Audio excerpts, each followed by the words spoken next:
दुनिया में एआई का एक ऐसा पावरफुल वेपन आ चुका है जो किसी गलत आदमी के हाथ लगा तो दुनिया का पतन निश्चित है।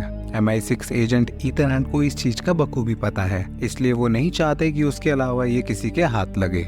इस मूवी में आपको पहले कभी ना देखा गया एक्शन सीक्वेंस देखने को मिलेगा। क्या ईथन अपनी टीम के साथ मिलके इस बार दुनिया को बचा पाएगा, और क्या ये मिशन इम्पॉसिबल सीरीज की लास्ट मूवी हो सकती है? जानने के लिए अंत तक बने रहिएगा। कैलाश वाणी आपका स्वागत करता है। आज हम बात करने जा रहे हैं mission impossible dead reckoning part 1 की। कहानी की शुरुआत में दिखाया गया है रशियंस द्वारा डिजाइन किया गया एक एआई डेडली वेपन को, जो इस वक्त दुनिया की नजरों से दूर एक सबमरीन में है ताकि कोई इसका पता न लगा सके। इस वेपन को ऑपरेट करने की 2 अलग चाबियां हैं जो अलग अलग आदमियों के पास है। इसी बीच सबमरीन का रडार कुछ ट्रेस करता है जिसपे सबमरीन का कैप्टन मिसाइल से अटैक करने का ऑर्डर देता है, लेकिन हम देखते हैं कि मिसाइल के टकराने से पहले ही सबमरीन वहां से गायब हो जाती है। उन्हें लगता है कि ये उनकी मशीन के एरर हैं, तो इसे नजरअंदाज कर देते हैं। इससे पहले कि वो रिलैक्स करते, उन्हें स्क्रीन पे देखने को मिलता है कि उनका मिसाइल घूम के उन पे ही अटैक करने को आ रहा है। मिसाइल का इम्पैक्ट सबमरीन से होते ही एक जोर का धमाका होता है और सब सोल्जर्स मारे जाते हैं। अगले सीन में हम कहानी के मुख्य किरदार ईथन हंट को देखते हैं, जो कि MI6 एजेंट है, और वो कोई पैकेट रिसीव कर रहा है किसी डिलीवरी वाले आदमी से। उस पैकेट की डिलीवरी गैब्रियल की तरफ से थी, जिसने पहले ईथन के साथ काम किया हुआ है, लेकिन उसे IMF ने हिरासत में ले लिया था क्योंकि उसने ईथन की गर्लफ्रेंड को मारा था।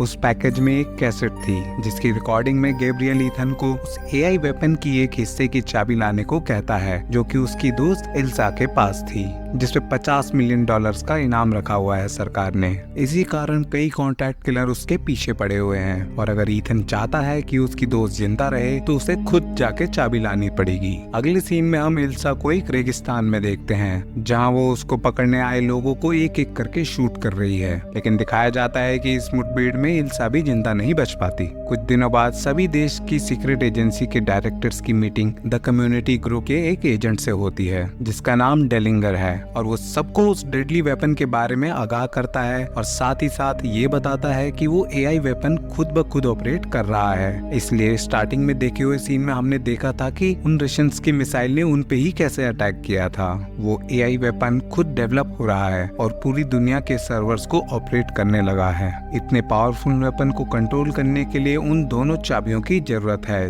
जिसके पीछे अब रशियंस भी पड़ चुके हैं। उन चाबियों में से एक चाबी इल्सा के पास थी, जिसे रिकवर करने के लिए ईथन हंट को भेजा गया था, लेकिन अभी तक ईथन की तरफ से भी कोई रिस्पांस नहीं है और वो भी लापता है। तभी वहाँ पे खड़ा एक आदमी IMF डायरेक्टर को एक मास्क पहना के एक स्मोक ब्लास्ट कर देता है, जिससे वहाँ के सभी आदमी बेहोश हो चुके हैं। उस आदमी के मास्क उतारने पे पता लगता है कि वो ईथन हंट ही है। ईथन डायरेक्टर को बताता है कि उसने रेगिस्तान पहुंचकर इल्सा से की रिकवर कर ली है और इल्सा को मरा हुआ डिक्लेयर करवाया था ताकि लोग उसकी जान के पीछे ना पड़े। साथ ही साथ जब डायरेक्टर उससे चाबी मांगता है तो ईथन बताता है कि वो दूसरी चाबी को ढूंढ के उस एआई सिस्टम को डिस्ट्रॉय कर देगा, क्योंकि इंसानियत के लिए वो वेपन एक खतरा है। सीन शिफ्ट होता है दुबई एयरपोर्ट की तरफ, जहाँ द कम्युनिटी एजेंट जेस्पर खबर मिलने पर ईथन हंट को पकड़ने आया है, लेकिन बेंजी उनके सिस्टम को हैक करके कुछ ऐसा कर देता है कि उन्हें अपने फुटेज में कोई अनजान आदमी भी ईथन हंट नजर आता है, और जब वो पीछा करते हुए वहाँ पहुँचते हैं तो वो कोई और ही आदमी निकला, और इस मौके का फायदा उठा के ईथन वहाँ से निकल जाता है। इसी बीच ईथन और उसकी टीम दूसरी चाबी का पता लगा लेते हैं, जो कि ग्रेस नाम की एक लड़की के पास थी।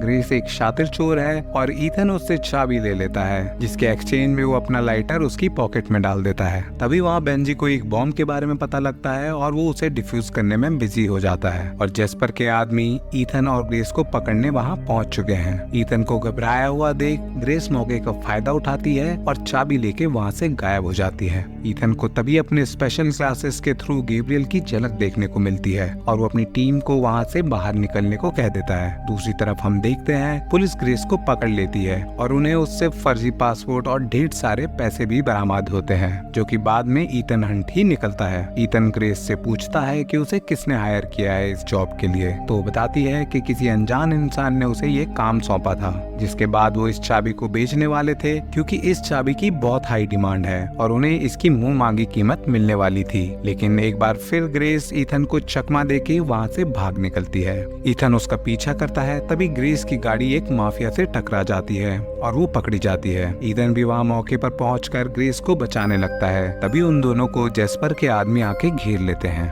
इससे पहले कि वो उन्हें हिरासत में लेते, वहाँ एक पेरिस नाम की लड़की जेस्पर के आदमियों पर गोलियां बरसाना शुरू कर देती है और मौके का फायदा उठा के ईथन और ग्रेस वहाँ से निकल जाते हैं। लेकिन कुछ दूर पहुँचने पर ग्रेस ईथन को गाड़ी की स्टीयरिंग पे हथकड़ी लगाकर वहाँ से गायब हो जाती है। अगली सुबह वहाँ से बाहर निकलने पर ईथन देखता है कि बेंजी, इल्सा और लूथर सभी वहाँ पर आ चुके हैं। वहाँ वो डिस्कस करते हैं कि ग्रेस एलाना की पार्टी में वो चाबी किसी को बेच देगी। बेंजी उन्हें ये भी बताता है कि जो बॉम्ब उसने कुछ दिनों पहले डिफ्यूज किया था वो भी एआई द्वारा ही वहाँ पहुँचाया गया था, जिससे ईथन को याद आता है कि उसके गॉगल में जो गैब्रियल की छवि दिखी थी वो भी एआई ने ही उसे दिखाई थी। ईथन और इल्सा गैब्रियल के बारे में सब जानते हैं कि वो कितना खतरनाक आदमी है। ईथन और उसकी टीम को पता है कि अब उस एआई वेपन को ढूंढने के लिए उन्हें गैब्रियल का भी सामना करना पड़ेगा, जिससे उन चाबियों का एआई सोर्स कोड मिलने पर कोई भी उसका पूरा कंट्रोल ले सकता है। ईथन सबको आगाह करता है कि एआई अगर सब जगह है तो उन पर अभी नजर भी रख रहा होगा।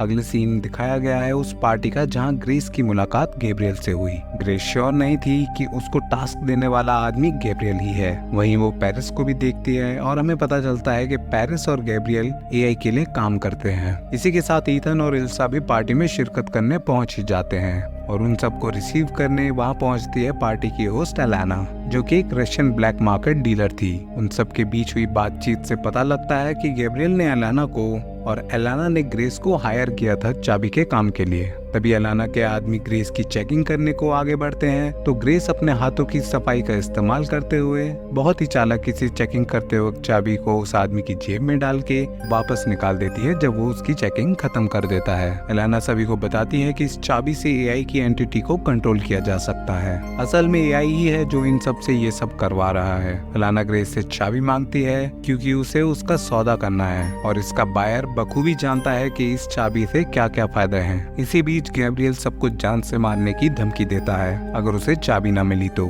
ईथन वहाँ खड़े सब लोगों को बताता है कि एआई जानती है कि उसे उससे खतरा है, इसलिए यहाँ सबको उसने ही फंसाया है और अगर ये एआई वेपन किसी गलत इंसान के हाथ लगा तो दुनिया तबाह होते देर नहीं लगेगी। इसके बाद उन सबके बीच में लड़ाई शुरू हो जाती है और एक बार फिर ग्रेस ईथन को धोखा देके वहाँ से निकल पड़ी। ईथन ग्रेस का पीछा करते वक्त बेंजी की मदद मांगता है कि वो उसे गाइड करे, लेकिन बेंजी नोटिस करता है कि बिना उसके इंस्ट्रक्शन दिए ही ईथन को गाइडेंस मिल रही है और वो समझ जाता है कि उसके सिस्टम को एआई ने हैक कर लिया है। ईथन अब वहाँ से कहीं दूर आ चुका है।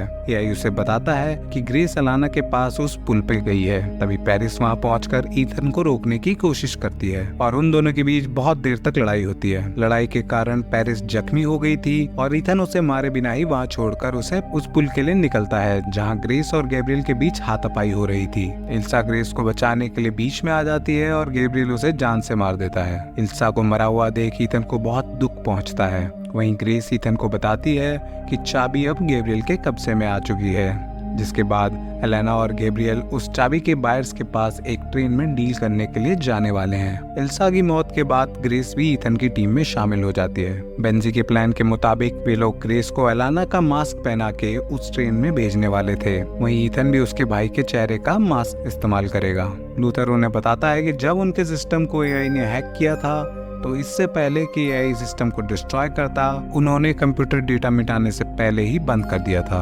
ईथन गैब्रियल को मारना चाहता है, जिस पर लूथर उसे ऐसा करने से मना करता है क्योंकि गैब्रियल ही एक ऐसा आदमी है जिसे एआई के बारे में पता है एंड अगर उसे कुछ हुआ तो उनकी सारी मेहनत पर पानी फिर जाएगा और एआई को कोई नहीं रोक पाएगा। ईथन उनसे वादा करता है कि जब तक वो गैब्रियल से पूरी जानकारी नहीं ले लेता वो उसे नहीं मारेगा। इसी बीच बेंजी उन्हें बताता है कि मास्क बनाने वाली मशीन खराब हो चुकी है और सिर्फ एलाना का ही मास्क तैयार हुआ है। पेरिस और गैब्रियल ट्रेन के अंदर पहुंच चुके हैं और गैब्रियल वहां के सारे कर्मचारियों को मारकर इंजन रूम से ट्रेन की स्पीड बढ़ा देता है। ग्रेस को उसी के चेहरे में देख एलाना को शौक लगता है और इससे पहले कि वो कुछ करती, ग्रेस एलाना को बेहोश करके चाबियां अपने पास ले लेती है और बाहर निकलकर बायर से मिलने के लिए निकल जाती है। यहाँ कहानी का सबसे बड़ा ट्विस्ट आता है और उन चाबियों को खरीदने वाला और कोई नहीं IMF का डायरेक्टर यूजीन ही निकला और वो उसे कहता है कि उन्हें AI का पता लगाने के लिए इन चाबियों की जरूरत थी।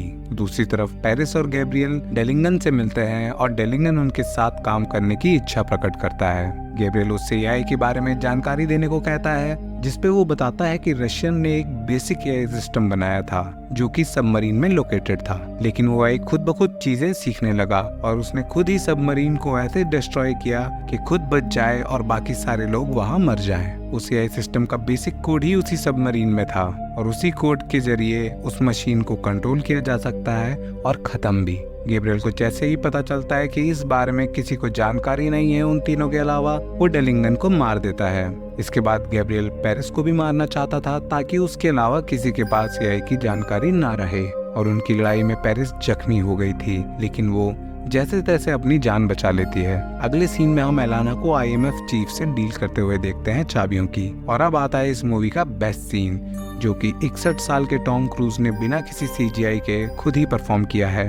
बेंजी की गाइडेंस के अनुसार वो ईथन को एक ऊंची पहाड़ी से जंप मार के पैराशूट के जरिए ट्रेन तक पहुंचने को कहता है। वहीं एलाना के रूप में ग्रेस को यह एहसास होता है कि ये चाबी गलत हाथों में जा रही है और वो वहाँ से बाहर निकलती है। तभी असली एलाना भी होश में आ चुकी थी और एलाना के आदमी ग्रेस के पीछे पड़ जाते हैं। उनमें से एक आदमी के हाथ चाबी लग चुकी है और वो ग्रेस को मारने ही वाला था कि ईथन वहाँ पहुंचकर उसे बचा लेता है और ग्रेस को कहता है कि वो इंजन रूम से ट्रेन को कंट्रोल करे एंड वो गैब्रियल के पीछे जा रहा है चाबी लेने के लिए। इसके बाद हम देखते हैं ईथन और गैब्रियल को ट्रेन की छत पे, जहाँ पे उन दोनों के बीच एक जोरदार लड़ाई शुरू हो जाती है। ईथन लड़ते वक्त गैब्रियल को मारने ही वाला था कि गैब्रियल उसे याद दिलाता है कि सिर्फ वो ही है जिसे AI के बारे में पता है। तभी वहाँ जेस्पर के आदमी पहुँचते हैं और मौके का फायदा उठा के गैब्रियल ट्रेन से नीचे कूद जाता है और अपने आप को बचा लेता है। ट्रेन के आगे निकलने पर वो अपने हाथ की घड़ी से आने वाले पुल का बॉम्ब एक्टिवेट कर देता है। ट्रेन के इंजन रूम में पहुंचने पर ईथन को ग्रेस बताती है कि ट्रेन के कंट्रोल खराब कर दिए गए हैं और सब खत्म हो चुका है, जिसपे ईथन उसे वो चाबियां दिखाकर बताता है कि उसने चाबियों की जगह लाइटर रख दिया था गैब्रियल की जेब में। ईथन ट्रेन के इंजन को बाकी डब्बों से अलग करके इंजन को आगे जाने देता है और एक धमाके के बाद हम देखते हैं कि पुल टूट चुका है और बाकी बची ट्रेन भी नीचे गिरने वाली थी, जिस कारण ईथन और ग्रेस भी मुश्किल में आ चुके हैं। इसके बाद पेरिस जख्मी हालात में वहां पहुंचकर उन्हें बचाती है और AI के बारे में उन्हें सारी इन्फॉर्मेशन दे देती है। ईथन और ग्रेस अपनी जान बचाने के लिए पेरिस को थैंक्स कहते हैं और पेरिस मर जाती है। ईथन ग्रेस को IMF चीफ यूजीन से मिलने को कहकर पैराशूट की मदद से वहां से निकल जाता है। तभी यूजीन और जेस्पर वहां पहुंचते हैं और ग्रेस को पकड़ लेते हैं, जिसपे वो उन्हें कहती है कि ईथन अब उस पर बहुत भरोसा करने लगा है जिसका वो फायदा उठा सकते हैं, और यूजीन ग्रेस को IMF में ज्वाइन करने का ऑफर दे देता है। कहानी के आखिरी सीन में हम ईथन और बेंजी को मिलते हुए देखते हैं और दूर कहीं गहराइयों में उस AI मशीन को भी, जिसको खत्म करने की कहानी अगले आने वाले भाग में दिखाई जाएगी। वीडियो अच्छी लगी हो तो वीडियो को लाइक एंड चैनल को सब्सक्राइब करें और ऐसी ही बेहतरीन मूवीज की समरी के लिए इस चैनल की बाकी वीडियोस को भी चेकआउट करें। धन्यवाद।